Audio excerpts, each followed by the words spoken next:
Mesdames, Messieurs, nous allons commencer. Je me présente, je suis Alain Michel, je suis le directeur du groupement d'intérêt public, le GIP, formation et insertion professionnelle de l'Académie de Nice, donc en résumé GIP FIPAN. Mesdames, Messieurs, au nom de l'équipe du groupement d'intérêt public, formation et insertion professionnelle de l'Académie de Nice, au nom de cette équipe qui a œuvré autour de moi pour l'organisation de cette journée, je vous souhaite à toutes et à tous une très belle journée dans notre belle ville de Nice et surtout dans notre belle académie, l'Académie de Nice qui est constituée de 2 départements, les Alpes-Maritimes et le Var.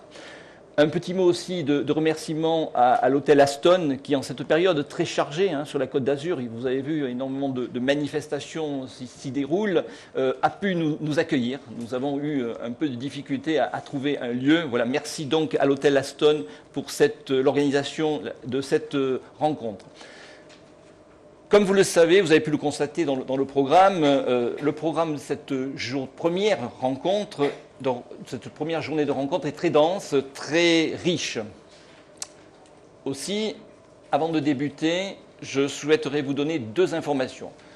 La toute première, c'est d'excuser M. Patrick Allemand, vice-président du Conseil régional de Provence-Alpes-Côte d'Azur, qui a dû se rendre un peu au dernier moment à une réunion organisée à Marseille en direction des maires de la région. Monsieur Patrick Allemand porte beaucoup d'intérêt à la construction et au développement des projets internationaux et transfrontaliers. Deuxième information, je souhaiterais vous présenter Madame Fabienne Franca, qui est ici au premier rang, qui va assurer l'animation de cette journée.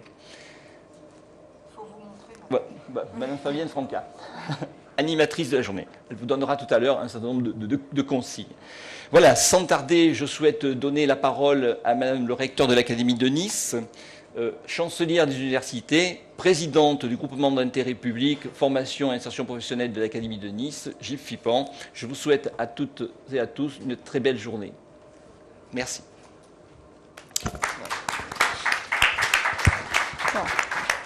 Mesdames, Messieurs, à mon tour de vous souhaiter la bienvenue, surtout pour ceux qui ne sont pas basés sur le territoire de l'Académie de Nice, mais les autres aussi d'ailleurs.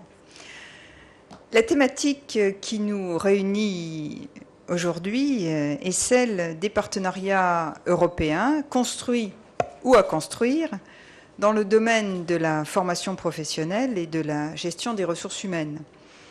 Pour réaliser ces projets, il faut savoir se repérer dans la complexité des financements européens et afin de trouver le bon chemin, quoi de mieux qu'une boussole, c'est ce que signifie le mot compasso. Les structures que vous représentez, tout comme l'Académie de Nice à travers son groupement d'intérêt public pour la formation et l'insertion professionnelle et son réseau des GRETA, ces structures montent des projets dont la réalisation est rendue possible grâce à ces fonds européens. S'ils attirent beaucoup de structures qui voient en eux une source intéressante de financement et de partenariat, à juste titre, l'accès même à ces fonds européens demeure compliqué, que ce soit sur la difficulté de rencontrer des partenaires ou sur la longueur et la complexité des procédures d'obtention des financements et leurs résultats incertains. Alors, on rencontre souvent de l'incompréhension, parfois du découragement, et évidemment, c'est normal dans des entreprises qui sont liées à un environnement particulier, tellement complexe, mais l'idée, c'est quand même d'aider pour précisément pouvoir mieux répondre à des appels à projets, voire monter soi-même des projets. La programmation des fonds structurels et des programmes européens 2007-2013 touche à sa fin et nous nous apprêtons maintenant à rentrer dans la prochaine programmation qui va durer sur 2014-2020. L'Académie de Nice participe de manière active à cette nouvelle programmation, tant les initiatives phares de la stratégie Europe 2020, les thématiques qui semblent se dégager d'ores et déjà des programmes, convergent avec des missions qui sont chères à l'éducation nationale.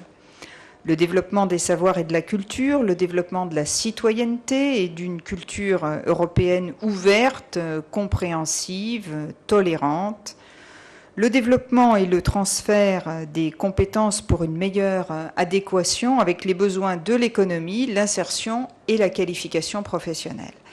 Voilà autant de missions sur lesquelles nous ouvrons et autant de savoir-faire que nous mobilisons dans les projets que nous portons ou auxquels nous participons dans le cadre de partenariats. Au cours des 10 dernières années, notre académie a en effet œuvré pour l'orientation, l'insertion et la réinsertion professionnelle de publics très éloignés de l'emploi ou de publics victimes de discrimination. L'Académie a mis en place des dispositifs qui permettent d'informer, de sensibiliser, de former des publics divers pour faciliter leur adaptation à la conjoncture économique ou pour compléter leurs connaissances sur des domaines qui sont en pleine évolution. Et ces domaines en pleine évolution, on le sait tous, ils sont très nombreux. Enfin, et à plusieurs reprises, l'Académie a mis à disposition son savoir-faire pour développer des outils, des réponses pédagogiques ou des dispositifs innovants afin de répondre à des thématiques liées à la conjoncture économique, emploi et formation professionnelle évidemment, mais également dans le domaine des nouvelles technologies de l'information et de la communication, dans le domaine du sanitaire et social ou du développement durable, entre autres. Les projets qui nous ont amenés à travailler avec de nombreux partenaires et de nombreux pays, l'Italie, évidemment, notre voisin et ami, mais aussi l'Espagne, la Grèce, le Royaume-Uni, l'Allemagne, la Slovaquie, bientôt la Tunisie. Donc on a une expérience. Et notre expérience nous a appris que ce travail sur projet est de plus en plus complexe. Le nombre de candidatures augmente. Les exigences des autorités qui sont en charge des programmes sont de plus en plus fortes. Je pense que tous les porteurs de projets et les partenaires qui sont ici présents ont, à un moment ou à un autre, éprouvé des difficultés à obtenir un financement, voire certains ont pu essuyer un refus. Plusieurs autorités de gestion nous annoncent déjà que la procédure d'obtention de certains fonds sera plus difficile que par le passé. Alors, que faut-il faire? Est-ce qu'il faut se décourager? Est-ce qu'il faut renoncer à ces fonds? La réponse est non. Au contraire, nous pensons que face à ces difficultés, il faut s'organiser.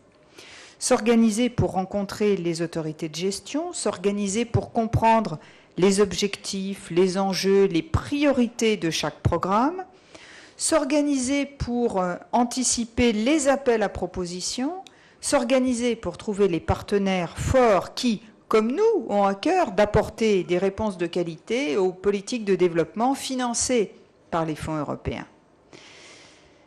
Cette proposition d'organisation est une stratégie nouvelle proposée par l'Académie. Elle s'appelle Compasso.